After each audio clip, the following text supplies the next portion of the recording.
নমস্কাৰ বন্ধুসকল, মই হিৰেন। আজি এই ভিডিঅ'টো মহিলাসকলৰ বাবে বিশেষভাৱে প্ৰস্তুত কৰা হ'ল যে আপোনাৰ শাহুমা কেনেধৰণৰ হ'ব। সকলো ছোৱালীৰ মনত নিশ্চয় এটা প্ৰশ্ন দোলাৰি থাকে যে বিয়া হৈ যাম সঁচা কথা, কিন্তু শাহুগৰাকী বা কেনেকুৱা হয়, তেওঁৰ লগত এডজাষ্ট কৰিব পাৰিম নে নোৱাৰিম, মিলিব পাৰিম নে নোৱাৰিম। আৰু লগতে যিসকলৰ বিবাহ হৈ গৈছে তেওঁলোকেও গম পাব যে তেওঁলোকৰ শাহুৰ স্বভাৱ কেনেধৰণৰ হ'ব, তেওঁলোকৰ লগত সম্পৰ্ক বা সম্বন্ধ কেনেধৰণৰ হৈ আছে এতিয়া আপোনালোকে নিজেই গম পাব এই ভিডিঅ'টোৰ জৰিয়তে। প্ৰথমে লাগিব আপোনালোকৰ এখন লগ্ন তালিকা, যিখন লগ্ন তালিকাৰ দ্বাৰা আপোনালোকে গম পাব যে আপোনালোকৰ দশম ঘৰত কোন গ্ৰহ অৱস্থিত। আৰু তাত যদিহে একো গ্ৰহ নাইও, তাতে কি সংখ্যা লিখা আছে সেইটো আপোনালোকে চাব লাগিব যে সেই সংখ্যাটো কিমান। আৰু সেই অনুসৰি 12টা ৰাশিৰ ভিতৰত সেই যি ৰাশি, সেই ৰাশিৰ অধিপতি গ্ৰহ কি, সেইটো দ্বাৰাও আপোনালোকে গম পাব যে আপোনালোকৰ শাহুৰ স্বভাৱ কি। যদিহে আপোনালোকৰ হাতত লগ্ন তালিকাখন আছে তেনে খুবেই ভাল কথা। আৰু যদিহে নাই, আপোনালোকে অনলাইনৰ জৰিয়তে বা এনেকুৱা কিছুমান এপছ আছে যিটো এপছৰ দ্বাৰা আপুনি আপোনাৰ লগ্ন তালিকাখন লাভ কৰিব পাৰিব।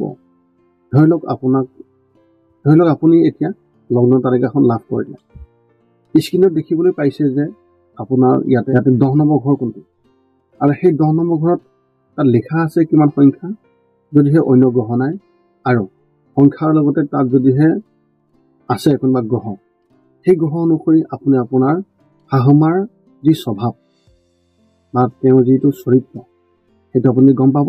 আৰু আপোনালোকে যিসকলে বিবাহ হৈ গৈছে তেওঁলোকেও গম পাব যে তেওঁলোকৰ শাহুমাৰ স্বভাৱ কেনেধৰণৰ। এতিয়া আপোনালোকক জনাব বিচাৰিছোঁ যে যদিহে তাত মংগল গ্ৰহ আছে, যদিহে মংগল গ্ৰহ আছে তেন্তে আপুনি জানি লওক যে আপোনাৰ শাহুমা তেওঁৰ যিটো খং বহুত আছে। আপোনাৰ শাহুমাই আপোনালোকৰ যিকোনো সময়ত হাই কাজিয়া কৰিব পাৰে বা যিকোনো সমস্যা সৃষ্টি কৰিব পাৰে। তাৰ বাবে আপুনি নিজকে সাজু কৰি ৰাখিব লাগিব যে যাতে সেই সমস্যা নহয়। কাৰণ কিয়, হাই কাজিয়া হোৱা মানে সংসাৰত বহুতো সমস্যা আহিব, আৰু লগতে যাৰ ফলত তেওঁলোকৰ সংসাৰখনো বেয়া হৈ যোৱাৰ সম্ভাৱনা যথেষ্ট পৰিমাণে দেখিবলৈ পোৱা যায়। যদিহে তাত সূৰ্যদেৱৰ অৱস্থান আছে 10 নম্বৰ ঘৰত, 10 নম্বৰ ঘৰটোত শাহুমাকৰ ঘৰ, আৰু সেই অনুসৰি যদিহে তাত সূৰ্যদেৱ আছে তেন্তে আপোনাৰ শাহুমাই আপোনাক যথেষ্ট শাসন কৰিব। কাৰণ সূৰ্য হৈছে ৰজা, আৰু সেই ৰজাৰ যি স্বভাৱ, তেওঁ শাসন কৰা, তেওঁ এগ্ৰেছিভ, সেইকাৰণে তেওঁ আপোনাক শাসন কৰিব পাৰে, যাৰ ফলত আপোনালোকৰ সংসাৰত কিছু সমস্যা আহিব পাৰে আৰু হাই কাজিয়া সৃষ্টি হ'ব পাৰে। আৰু তাৰ বাবে আপুনি সাজু থাকিব লাগিব যে আপোনালোকৰ যাতে তেনেকুৱা ধৰণৰ কোনো অপ্ৰীতিকৰ ঘটনা নহয় যাৰ ফলত আপোনালোকৰ মাজত হাই কাজিয়া হয়। এতিয়া চন্দ্ৰ। চন্দ্ৰ হৈছে মা। যদিহে আপোনালোকৰ দশম ঘৰত চন্দ্ৰ আছে, যদিহে চন্দ্ৰ আছে, আপোনালোকে জানি ল'ব যে আপোনাৰ শাহুমা আপোনালোক খুব সহজ সৰলে ব্যৱহাৰ কৰিব, আৰু তেওঁৰ মনটো বহুত ভাল। কাৰণ কিয়, চন্দ্ৰ যিহেতুকে মা, আৰু সেই মাৰ স্বভাৱ সেই শাহুগৰাকীৰ তাত থাকিব, যাৰ ফলত আপোনালোকে ধুনীয়াকৈ মিলি থাকিব পাৰিব, আপোনাক যথেষ্ট মৰম কৰিব। কিন্তু যদিহে তাত নাকাৰাত্মক গ্ৰহৰ দৃষ্টি থাকে তেতিয়া অলপ কিছু সমস্যা দেখিবলৈ পোৱা যাব পাৰে। আৰু যদিহে বৃহস্পতি গুৰু শুভ দৃষ্টি থাকে তেতিয়াতো আৰু ক'বই নালাগে। যথেষ্ট সুখত আপোনালোকে শাহুবোৰে আপোনালোকৰ ঘৰখনত ধুনীয়াকৈ মিলি জুলি থাকিব পাৰিব। মংগল হৈছে সেনাপতি। মংগল গ্ৰহৰ যদিহে অৱস্থান থাকে তেন্তে আপোনাৰ শাহুমাৰ লগত আপোনাৰ হাই কাজিয়া হোৱা অত্যন্ত সম্ভাৱনা বেছি। কাৰণ কিয়, মংগল হৈছে ৰঙা গ্ৰহ, এগ্ৰেছিভ, নাকাৰাত্মক গ্ৰহ, যাৰ ফলত আপোনাৰ শাহুমাই আপোনাৰ লগত যিকোনো সময়ত হাই কাজিয়া কৰিব পাৰে। তাৰ বাবে আপুনি সাজু থাকিব লাগিব, নিজকে কেনেকৈ সংযম কৰিব পাৰে। সাজু থাকিবলৈ বুলি ক'বলৈ যাওঁতে আপোনাক মই হাই কাজিয়া কৰিবলৈ দিয়া নাই, সেইটো আপোনাক একদম ভুল নাবুজিব। যাতে আপোনালোকে আপোনালোকৰ ঘৰত যাতে সুখ বজাই ৰাখিব পাৰে তাৰ কাৰণে আপুনি সংযমে থাকিব লাগিব, যাতে কোনো হাই কাজিয়া নহয়। তাৰপিছতে আহোঁ বুধ। বুধ হৈছে বহুত বুদ্ধি থকা, আপোনাৰ শাহুমা অত্যন্ত তীখৰ হ'ব পাৰে, অত্যন্ত মানে বহুত টেলেণ্ট মানুহ, যিগৰাকীয়ে কোন সময়ত কেনেধৰণৰ যিকোনো কথা লুকাই আপোনালোকৰ মাজত হাই কাজিয়া সৃষ্টি কৰাব পাৰে তাৰ কোনো ঠিক নাই। বোধ হৈছে বুদ্ধি, কেনেধৰণৰ বুদ্ধি খটাব তেওঁৰ মগজুত অকল তেওঁহে জানে আৰু ভগৱান জানে।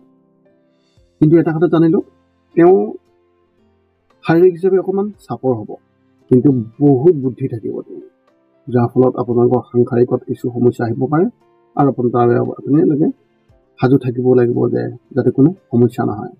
যদি সেই নাকাত্মক গ্ৰহৰ প্ৰভাৱ থাকে অলপ আগত কৈ যোৱা, তেতিয়াতো আৰু কোৱাটো এইটো বেলেগ ধৰণৰ ঘটনা হ'ব। আৰু যদিহে বৃহস্পতি গুৰু শুভ দৃষ্টি থাকে তেন্তে কিছু সমস্যা আৰু বাঢ়ি যোৱাৰ সম্ভাৱনা থাকে। যদিহে তাত বৃহস্পতি গুৰু তেওঁ স্বয়ংক্ৰিয়ভাৱে থাকে তেতিয়া যথেষ্টখিনি শুভ ফল পোৱা যায়। এতিয়া বৃহস্পতি গুৰুৰ কথা। বৃহস্পতি গুৰু যদিহে আপোনালোকৰ এই দশম ঘৰত থাকে তেন্তে আপোনালোকে জানি লওক যে আপোনাৰ শাহু আধ্যাত্মৰ লগত সম্পৰ্ক, তেওঁ বহুত গুণী জ্ঞানী। কাৰণ কিয়? বৃহস্পতি গুৰুৱে সেইকাৰণে সেই মহিলাগৰাকীৰ যি স্বভাৱ, তেওঁ আধ্যাত্মৰ লগত সম্বন্ধ ৰাখিব আৰু তেওঁ আধ্যাত্মবাদী হ'ব আৰু আপোনালোককো আধ্যাত্মৰ লগত সম্বন্ধ ৰাখিবলৈ আপোনালোককো জ্ঞান দিব যাতে কোনো সমস্যা নহয়। আৰু এই ক্ষেত্ৰত চাবলৈ গ'লে আপুনি নিশ্চয় আপোনাৰ শাহুৰ লগত আপোনালোকে মিলিজুলি থাকিব পাৰিব। এতিয়া আহোঁ শুক্ৰৰ কথা। শুক্ৰৰ যদিহে অৱস্থান আপোনালোকৰ দশম ঘৰত তেন্তে আপোনালোকে জানি লওক যে আপোনাৰ শাহুমা বহুত ষ্টাইলিছ, মডেলিং বা তেওঁৰ চিন্তাধাৰাবিলাক সদায় বাস্তৱিক, মডাৰ্ণ টাইপৰ। তেওঁ ষ্টাইল কৰি ভাল পাব, তেওঁৰ লগতে আপোনাকো ষ্টাইল কৰিবলৈ চেষ্টা কৰাব। কাৰণ কিয়? শুক্ৰ হৈছে লাক্সাৰিয়াছ, যিয়ে সকলো ভোগ কৰে। তেওঁ নিজেও শ্বপিং কৰিবলৈ যাব আৰু আপোনালোকো লগত লৈ শ্বপিং কৰাবলৈ লৈ যাব পাৰে। এই ক্ষেত্ৰতো ইমান নাকাত্মকতা নাই। যদিহে নাকাত্মক গ্ৰহৰ প্ৰভাৱ থাকে তেনে কিছু অসুবিধা হোৱা দেখিবলৈ পোৱা যায়। এতিয়া আহোঁ শনিদেৱৰ। যদিহে তাত শনিৰ অৱস্থান থাকে তেন্তে আপোনাৰ শাহু ক্ষীণ হ'ব, ওখ হ'ব আৰু তেওঁৰ দেহৰ বৰণ অকণমান খোলা হ'ব পাৰে। কিন্তু আপোনালোকে এটা কথা সকলোৱে জানে যে শনি হৈছে নাকাত্মক আৰু তেওঁ সকলো কামেই শ্ল' হ'ব। তেওঁ লাহে লাহে কৰিব কাম আৰু তেওঁ সকলো বস্তুৱে শ্ল' হ'ব। কাৰণ কিয়? শনি হৈছে আটাইতকৈ শ্ল' গ্ৰহ। কিন্তু স্বভাৱগত হিচাপে তেওঁৰ মনত কোন সময়ত কি খেলে কোনো নাজানে। নাকাত্মকতাই বেছি। কোন সময়ত কেনেকুৱা ধৰণৰ কথা লগা যোজা কৰি আপোনালোকৰ সংসাৰৰ মাজত বা ঘৰখনত কেনেকুৱা সমস্যা সৃষ্টি কৰিব আপোনালোকে অনুমান কৰিলেই হ'ল। তাৰ কাৰণে আপোনালোকে যাতে তেনেকুৱা পৰিস্থিতি মুখামুখি হ'বলগীয়া নহয় তাৰ বাবে আপোনালোকে সাৱধান থাকিব। তেতিয়াহ'লে কিছু সংখ্যক হ'লেও আপোনালোকৰ সমস্যা অলপমান কমিব। এতিয়া ৰাহুৰ অকল যি দেহৰ গঠন সেইটো হৈছে অকল ৰাহুৰ মূৰটো আছে কিন্তু তেওঁ শৰীৰটো নাই। অৰ্থাৎ তেওঁ মগজু আছে কিন্তু তেওঁ মনটো নাই, অন্তৰ নাই। কোন সময়ত কেনেধৰণৰ সৃষ্টি কৰিব সমস্যা আপোনালোকে ধৰিবই নোৱাৰিব, যাৰ ফলত আপোনালোকৰ ঘৰখনৰ মাজত হাই কাজিয়া হ'ব পাৰে। ইটোৱে সিটোৰ কথা নুশুনিব, ইজনে সিজনৰ লগত হাই কাজিয়া কৰিবলৈ চেষ্টা কৰিব আৰু বিভিন্ন ধৰণৰ তেনেকুৱা কিছুমান সমস্যা আহি পৰিব, যাৰ ফলত আপোনালোকৰ ঘৰখনত নাকাত্মকতাই স্থান ল'ব আৰু বিভিন্ন ধৰণৰ সমস্যাই ঘেৰি ধৰিব। আৰু তেওঁ অত্যন্ত খৰচী ব্যক্তি হ'ব। তেওঁ ক'ত কেনেকৈ কিমান খৰচ কৰে তেওঁ নিজেই নাজানে, যাৰ ফলত আপোনালোকৰ ঘৰখনত বহুতো সমস্যা আহিব পৰিব পাৰে, বিশেষকৈ অৰ্থনীতিৰ ক্ষেত্ৰত। ৰাহুৰ যি স্বভাৱ আপোনালোকে নিশ্চয় অলপ হ'লেও গম পায়। এতিয়া সদশেষত কেতু। যিহেতুকে কেতু মেলেফিক, তেওঁ মূৰটো নাই, তেওঁ অন্তৰখন আছে কিন্তু তেওঁ মগজুটো নাই। সেই মহিলাগৰাকীয়ে আপোনালোকৰ মাজত কোন সময়ত কি কথা মনত খেলিব তেওঁ নিজেই নাজানে, যাৰ ফলত আপোনালোকৰ ঘৰখনত হাই কাজিয়া হৈ যাব পাৰে। কোন সময়ত কি কথা কৈ দিব তেওঁ নিজেই নাজানে, যাৰ ফলত আপোনালোকৰ সংসাৰত বহুতো সমস্যা আহিব আৰু তেওঁলোকে নিজেও সুখী নাথাকে আৰু আপোনালোককো সুখী থাকিবলৈ নিদিয়ে। কাৰণ কিয়, এই যিবিলাক নাকাৰাত্মক গ্ৰহ তেওঁলোকৰ স্বভাৱ তেনেকুৱাই হয়। আৰু আপোনালোকে তাৰ বাবে সাজু থাকিব লাগিব যে তেনেকুৱা কোনো যাতে সমস্যা নহয়। তাৰ বাবে আপোনালোকে নিজেও ধৈৰ্য ধৰিব লাগিব, সংযমে থাকিব লাগিব। এই আছিল মহিলাসকলৰ বিশেষভাৱে সুবিধাজনক হিচাপে আপোনালোকে যাতে সাজু থাকিব পাৰে বা নিজকে সংযম কৰি ৰাখিব পাৰে। আপোনালোকৰ শাহুৰ যিটো স্বভাৱ, সেই স্বভাৱটো কেনেকুৱা ধৰণৰ হ'ব। আৰু যিসকলৰ ইতিমধ্যে বিবাহ বাৰু হৈ গৈছে, আপোনালোকেও নিজকে ৰিয়েলাইজ কৰক বা এনালাইজ কৰক কথাটো কিমান কি আপোনালোকে নিজে গম পাব। আৰু এই তথ্য সম্পূৰ্ণ ভিগুনন্দী নাৰীৰ যি তথ্য, সেই তথ্য অনুসৰি আপোনালোকক এই তথ্য দিবলৈ চেষ্টা কৰিম।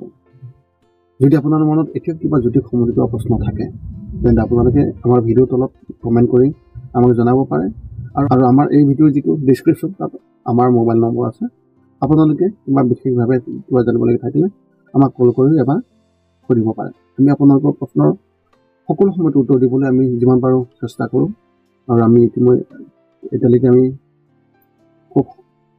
খুব সহজভাৱে সোনকালে আমি দি আহিছোঁ সকলো উত্তৰ। আশা কৰোঁ আপোনালোক ভালে থাকিব, সুখে থাকিব।